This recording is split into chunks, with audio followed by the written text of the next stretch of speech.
Deus abençoe nossos jovens eleitos. Amém, igreja? Amém. Vamos para a segunda parte do nosso culto, depois do passeio. Abra sua Bíblia em Marcos 5. No Evangelho que escreveu Marcos, no seu capítulo 5, verso de número 1. Marcos 5 fala sobre o endemoniado de Gadara. Vamos aplicar algumas coisas para nós fortalecermos mais e mais a nossa fé e entender porque Jesus ele veio para a terra para libertar o homem, para libertar os cativos, os oprimidos. Marcos 5, verso de número 1. Quem achou, diga glória a Deus. Glória a Deus. A palavra do Senhor diz assim: chegaram então ao outro lado do mar, a terra dos Gadarenos. Assim que Jesus saiu do barco, o homem possesso de um espírito veio dos sepulcros ao seu encontro. Esse homem morava no sepulcro. Nem mesmo com correntes alguém era capaz de prendê-lo. No 4. Porque ele havia sido preso muitas vezes com algemas e correntes. Mas as correntes eram quebradas por ele, e as algemas despedaçadas. Ninguém tinha força para dominá-lo ou amansar. No 5. Noite e dia, ele andava sempre gritando e se ferindo com pedras pelos sepulcros e pelos montes. Olha que situação terrível. No 6. Ao ver Jesus de longe, correu e prostou-se diante dele, clamando em alta voz: que tenho eu contigo, Jesus, Filho de Deus Altíssimo? Rogo-te, por Deus, que não me atormentes. Pois Jesus dissera: sai desse homem, espírito imundo. No 9. E perguntou-lhe: qual o teu nome? E ele respondeu: meu nome é Legião, porque somos muitos. No 10. E rogava-lhes de muito que não os enviasse para fora da região. No 11. Uma grande manada de porcos pastava perto dali no monte. E os demônios rogavam a Jesus, dizendo: manda-nos para aqueles porcos, para que entremos nele. No 13. E ele assim permitiu. Então os espíritos impuros saíram do homem e entraram nos porcos. A manada, que era de uns 12.000 animais, precipitou-se pelo despenhadeiro no mar, onde todos se afogaram. Amém, igreja? Senta aí, dando glória a Deus. Glória a Deus. Glória a Deus. Igreja, esse espírito era tão impuro, esses demônios que estavam sobre esse homem era tão ruim, tão atormentado, que assim que ele entra na manada de porcos, olha só, a Bíblia diz que imediatamente quando ele entra dentro dos porcos, os porcos ficam tão atormentados que eles pulam do despenhadeiro e se afogam no mar. Olha como esse homem estava possesso de demônios. Olha a situação que esse homem estava, possesso por espíritos ruins, impuros. E a Bíblia diz que não era somente um só. A Bíblia diz que ali tinha mais de 2.000 animais, de 2.000 porcos ali dentro. Significa que esse homem estava sendo possesso por mais de 2.000 demônios, atormentando a vida dele. E na escrita diz que esse homem se cortava com pedras, se feria com pedras. Mas aonde ele morava? No sepulcro, no cemitério, comendo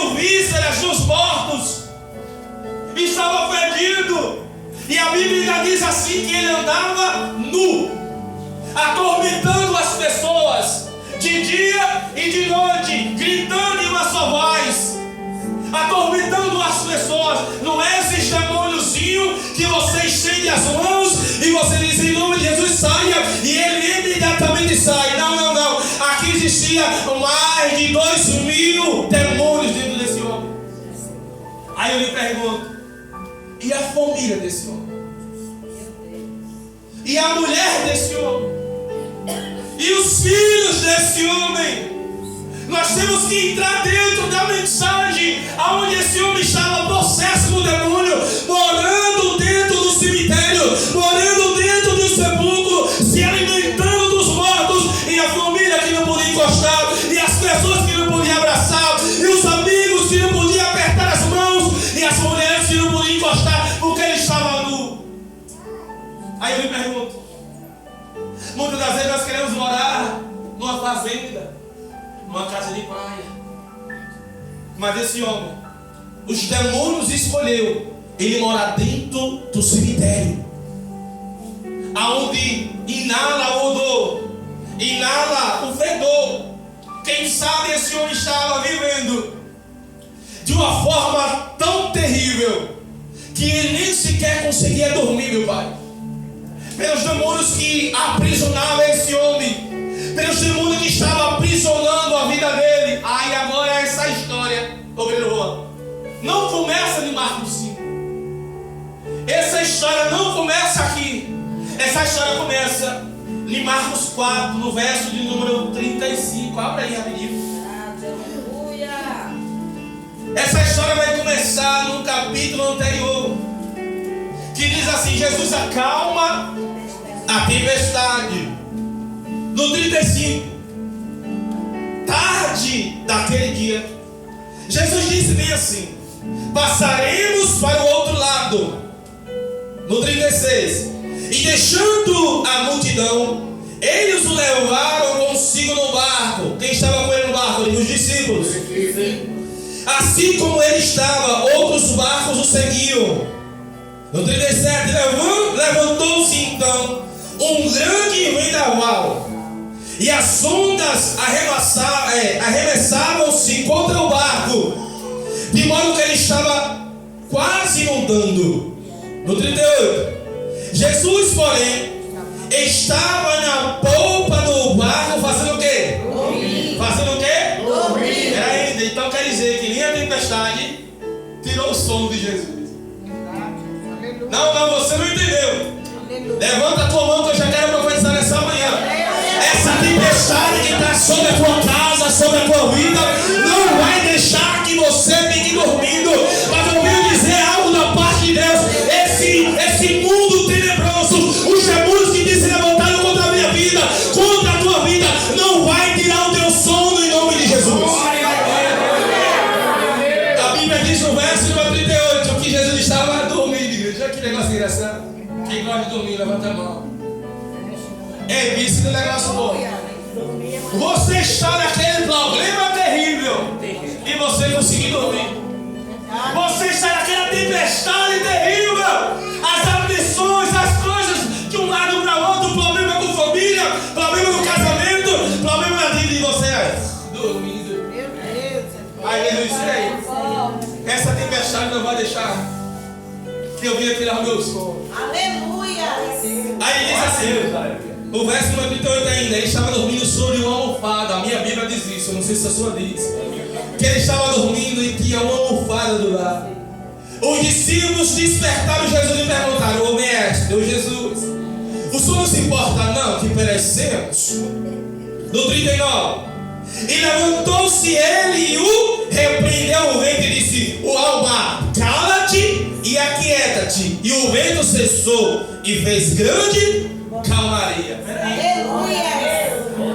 Nós lemos, obreiro, muito rápido a Bíblia. Aleluia. Nós lemos sem pedir interpretação do texto. A Bíblia está dizendo que estavam os discípulos dentro do barco. Só que Jesus, ele profaniu, ele falou, ele profetizou: olha, nós iremos sair daqui, iremos atravessar, vamos sair da margem, e vamos atravessar para o outro lado da margem.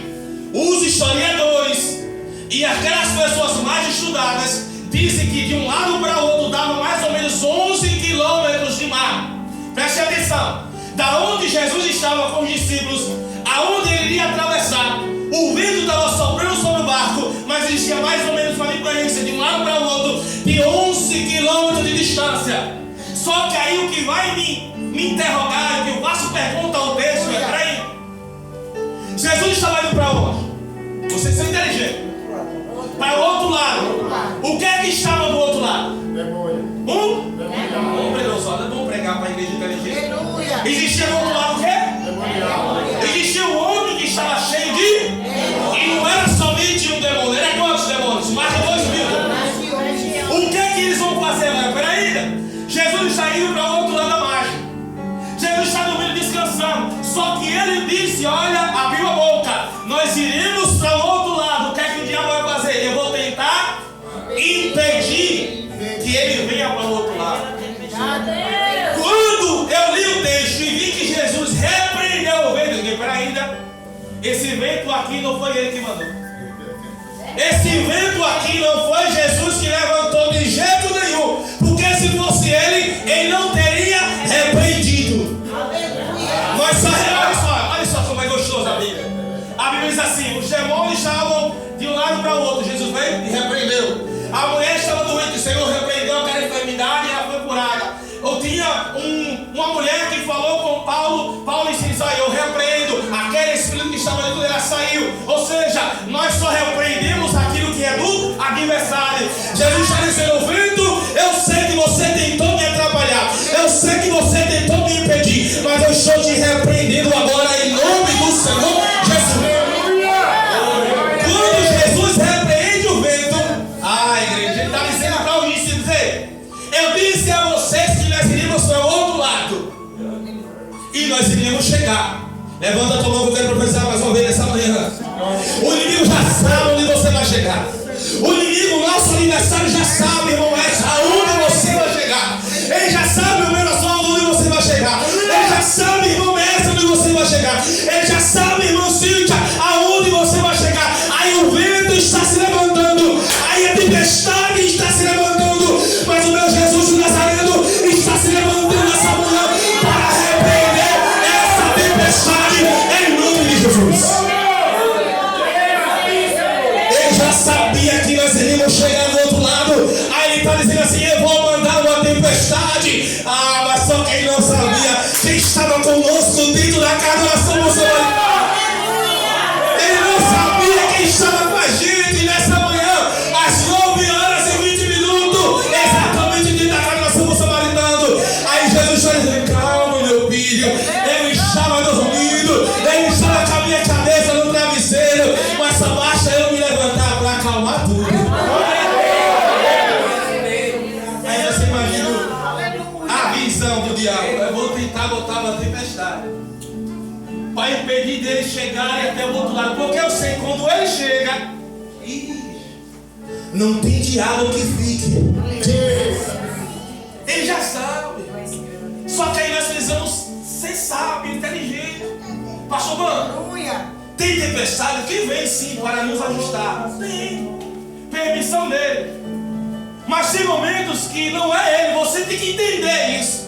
Quando você vê uma tempestade, um vento forte sobre a sua família, sobre a sua casa, e você diz: eu repreendo, e ele imediatamente parar, aí você: opa, aí tem alguma coisa. Você tem que entender o que vem do diabo e o que vem de Deus. Porque tem coisas que nós vivemos e achamos que é de Deus e não é. Verdade, aleluia. Tem letras, tem louvores que você acha que é de Deus também e não é. Tem palavras que a pessoa prega e você: é Deus puriu, e não é. Aleluia. Por que nós temos que fazer, pastor Mano? De ter discernimento de espírito. Aleluia. A Bíblia diz no verso 39: e se levantou-se ele, repreendeu o vento e disse ao mar: cala-te, aquieta-te. O vento cessou e fez uma grande calmaria. Você sabe o que o diabo queria fazer, meu irmão?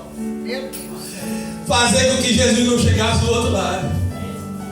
Porque sabia que ia haver uma grande libertação do outro lado. Aleluia. Os ventos vêm, as tempestades vêm, as afrontas vêm, a fofoca vem, as pedradas vêm, a calúnia tem que vir, mas você tem que entender que lá do outro lado tem uma grande libertação para você fazer.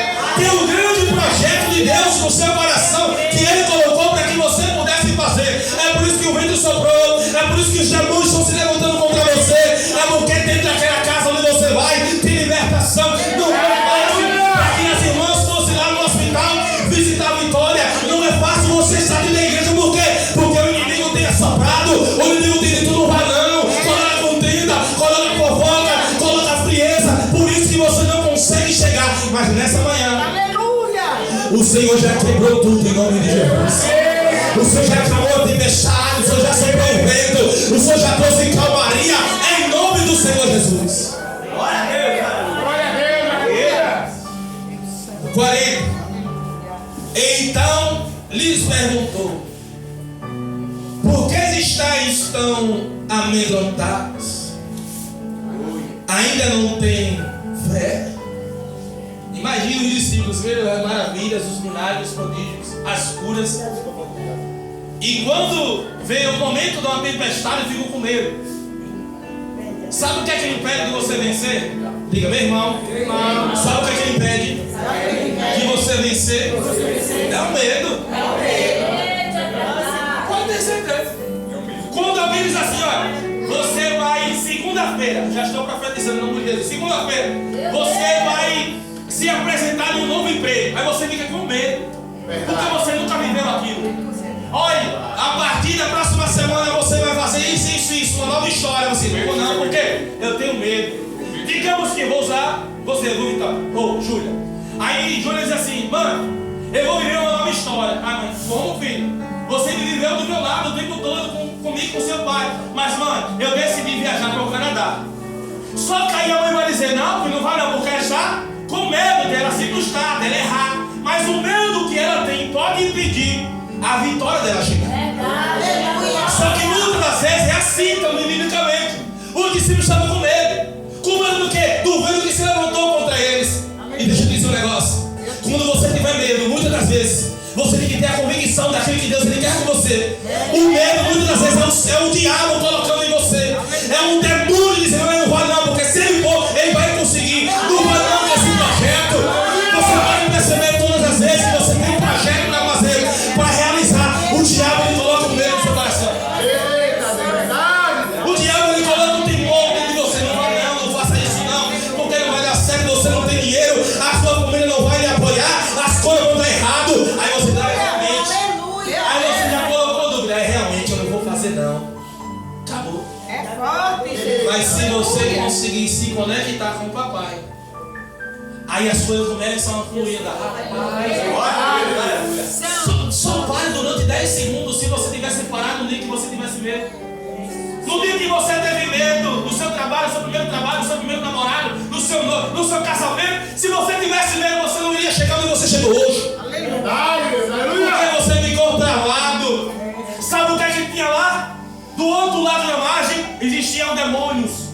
Mais de 2.000 demônios atormentando um homem só. Aí ele espera ainda. Jesus ele profetizou dizendo que iria atravessar de um lado para o outro. Se ele atravessar vai dar trabalho. Eu vou tentar impedir na metade do caminho. Eu vou tentar impedir o bom samaritano de prosseguir.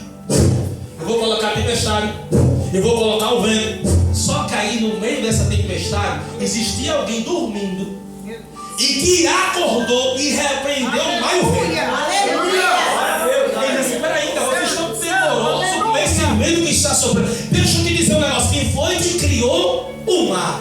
Aí um olha para o outro. Igreja, foi ele, não foi? Quem foi que criou tudo isso aqui? Foi ele. Mas os demônios estão usando tudo isso aqui para tentar nos paralisar. Você imagine, pense aqui comigo, o pastor também é inteligente. Se Davi estivesse no barco, pastor, você foi longe demais. E se Davi estivesse no barco, o que ele diria? O Senhor é o meu pastor, Nada me faltará. ele não vai Deus, E se Moisés estivesse dentro do barco, ele já repreendeu naquele dia, ele já abriu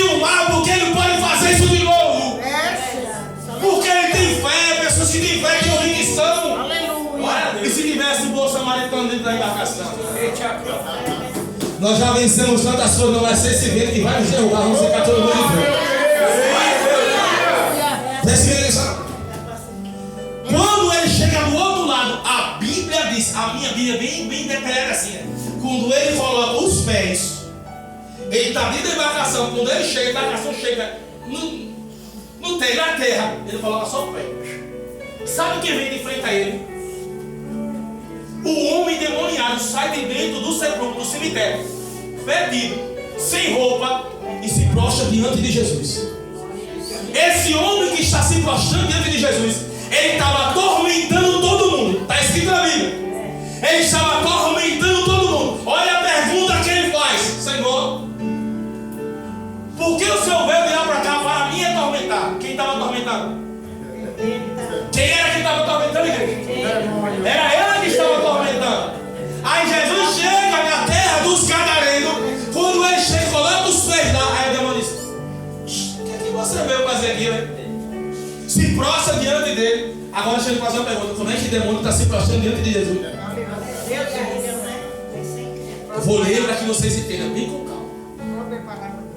Assim que Jesus saiu do bar, um homem todo possesso de um espírito impuro veio do sepulcro. Pastor, não quer sepulcro, cemitério. Veio ao seu encontro. Esse homem morava dentro do sepulcro. Nem mesmo com correntes alguém era capaz de prendê-lo, porque ele havia sido preso muitas vezes com algemas, correntes, mas as correntes eram quebradas por eles e as algemas eram despedaçadas, e ninguém tinha força para dominá-lo. Chega, Jesus. Simples. Eu vou usar a minha visão, tá? Jesus chegava, ele só colocou o pé. Quando ele colocou o pé, o demônio dele dava pra cá. Detalhe, correndo. Aonde Jesus está, os demônios não têm força para vencer nada. Quando ele vem lá pra cá, ele se prostra diante de Jesus. Aleluia. Olha para o grandão. Os discípulos ainda estavam na embarcação. Vê toda aquele mover. Você imagine as pessoas olhando. Peraí. As correntes que estavam dentro dele não prendia, ele quebrava, fazia isso. Corrente das algemas, está preso, ele fazia só isso. Os demônios que estavam dentro dele. Diga: esse homem não tinha força. Não tinha força. Só que a força que ele tinha, ele não sabia usar. Porque todas as vezes que as pessoas algemavam ele, prendiam ele fugia. E isso acontece, isso aqui em Aracaju. Tem um rapaz que as pessoas prendem ele, batem nele, ele se levanta e vai embora. Sem nada, porque não é ele. É os demônios que estão dentro dele. Não sei se você já percebeu, tem pessoas que saem daqui para Itapuranga a pé, no sol desse. E quando chegam do outro lado, eu não sei porque eu estou aqui. É demônios que levam ele. Chama-se espírito de andarilho. Ele sai daqui para São Cristóvão, sai daqui para Caueira, caminhando. Aí você, quem foi que ele trouxe? Não sei, eu vim assim, no sol, de pé descalço. Aí você diz: rapaz, isso é demônio. Vai levando ele para lá e para cá e não consegue sentir mais nada. Não sente sede, não sente fome. Porque quem está alimentando ele é quem está por trás dele. Você imagina 2.000 demônios em cima de um homem só. 2.000 demônios atormentando a mente dele. 2.000 demônios acorrentando a vida desse homem. 2.000 demônios não fazendo ele dormir. Um demônio só já dá trabalho, imagina 2.000. Detalhe: esse homem, ele não sabia a força que tinha. Eu vou lhe contar uma história para que você entenda. Passa todos os dias aqui, tem um rapaz que é carroceiro, tem um vizinho que guarda um cavalo aqui próximo. E parando para analisar um pouquinho, se o cavalo ele soubesse a força, o Brenosvaldo, que tem, quem estaria na carroça? Quem estaria na carroça? O dono. Se o cavalo, se o burro só sabe a força que ele tem, pode ter certeza, quem estaria na carroça é o homem. Só que o cavalo não sabe. Ele não sabe, o homem coloca o cabresto e fica domando ele. Ele vai embora. Só que aí quando o cavalo souber a força que ele tem, derruba o homem e coloca o o homem na carroça. Para ele levar, é assim que os demônios fazem. Ele sabe a força que você tem, mas faz você usar a força ao contrário. Porque aquele homem levitando é forte. As algemas não seguram ele. As algemas que colocam nele, as correntes que colocam nele, ele quebra. Ninguém consegue amansar. A Bíblia diz isso. Ninguém consegue abraçar, amansar, conversar com ele, porque ele estava com pedra, tinha correntes nas mãos e tudo isso era quebrado. Porque os demônios eram fortes. Os demônios atormentam esse homem. Aí eu lhe faço uma pergunta. Você imagine um filho. Diz: pai, pai. E o pai lá: pai, me abrace. E ele despido, cheio de demônios. A esposa, por quantas das vezes foi lá levar o alimento para ele nas ruas, e ele mandando ele para lá. As pessoas prendendo o pai, as pessoas batendo no pai, aquele homem endemoniado. Você imagine. A Bíblia não diz isso, mas você tem que imaginar, porque ele tem família. Ele tem família. A Bíblia diz que ele tem família porque ele vai voltar para sua casa. Se ele tem família, ele tem uma parentela, alguém que ama ele, alguém que está junto com ele, alguém que um dia abraçou ele, que amou ele, que disse que você é meu pai, você é meu filho. Por isso que eu digo nessa manhã: ei, brinde a sua mente, porque o diabo ele quer fazer isso comigo, que ele quer fazer com você. Coloca assim a sua mão sobre a sua cabeça. Meu Pai, nessa manhã, Senhor, nós pedimos que a nossa mente, o nosso corpo esteja blindado. Pastor, vamos blindar de quê? Das setas que voam de dia, que voam de noite, das ciladas dos demônios, nossos adversários, Senhor.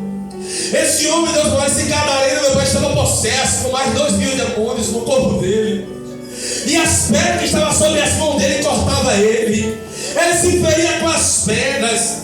Ele se machucava. Era tanto demônio dentro dele, que os demônios que foram para os porcos, eles se suicidaram. Era isso que os demônios queriam fazer com ele, fazer ele tirar a própria vida. É isso que os demônios querem fazer comigo, querem fazer com você. Ele quer tirar o seu raciocínio, ele quer tirar do seu quadro familiar, quer colocar você na sarjeta, quer fazer você comer a comida dos porcos. Mas nessa manhã de domingo, na Santa Ceia, nós estamos repreendendo a fúria do adversário, nós estamos repreendendo as setas, nós estamos repreendendo a fúria do adversário que se levantou contra a nossa vida, contra a nossa mente, em nome de Jesus Cristo. Oh, Jesus amado, brinda a nossa vida, Jesus. Brinda a nossa casa. Preste minha atenção, olha aqui para mim. Quando Jesus ele chega, existe um homem dentro de um sepulcro. Está dentro do cemitério. Quando ele estava orando, eu me lembrei. Obrigado, Espírito Santo, é maravilhoso. Qual é o fim do nosso corpo? No cemitério. E para onde? Cemitério. Se o Senhor não voltar, nós vamos para o cemitério. Esse é o nosso fim. Só que esse homem, esse gadareno que nós estamos pregando nessa manhã, ele está, minha mãe, vivendo o fim da vida dele. Porque ele já está dentro do cemitério, irmãozinho. Já está dentro do sepulcro, onde não era o momento dele estar, porque não era o fim dele. E Jesus está dizendo nessa manhã: ei, não é o seu fim, é o início da sua história. Algumas pessoas ainda não entenderam. Não é o seu fim, é o início da sua nova história. Jesus está chegando agora no fim da sua jornada. Algumas pessoas dizem assim: epa, é o final dele, é os últimos dias dele. Ele já está dentro do cemitério, ele já está dentro do sepulcro. Mas Jesus chegou naquele dia para repreender todo o mal em nome de Jesus. Aí a Bíblia no verso número 6, ao ver Jesus de longe, o endemoniado correu, prostrou-se diante dele. No 7, clamando em alta voz: que tenho eu contigo, Jesus, Filho de Deus Altíssimo? Rogo-te por Deus que não me atormente. Peraí. Ele respeita, né? A senhora é inteligente. Preste bem atenção. Olha aqui para mim, como é que os demônios se prostram diante de Jesus e está perguntando a ele, pedindo a ele misericórdia. Demônio! Aí está eu e você, no culto que nem esse, às 9h37 pela manhã, na Santa Ceia, e você não consegue dar uma glória a Deus. Os demônios estão clamando a ele, e nós estamos no culto de boca fechada. Levanta a tua boca para adorar a Jesus nessa hora. Olha o que a Bíblia diz: os demônios clamaram a Jesus em voz alta, dizendo: o que tenho eu contigo, Jesus, o Deus Altíssimo. Para aí, quem foi que disse a ele que ele era Jesus? Quem foi que disse aos demônios que ele era Jesus? Ele, quando quem é não precisa falar quem é. Quem tem não precisa falar.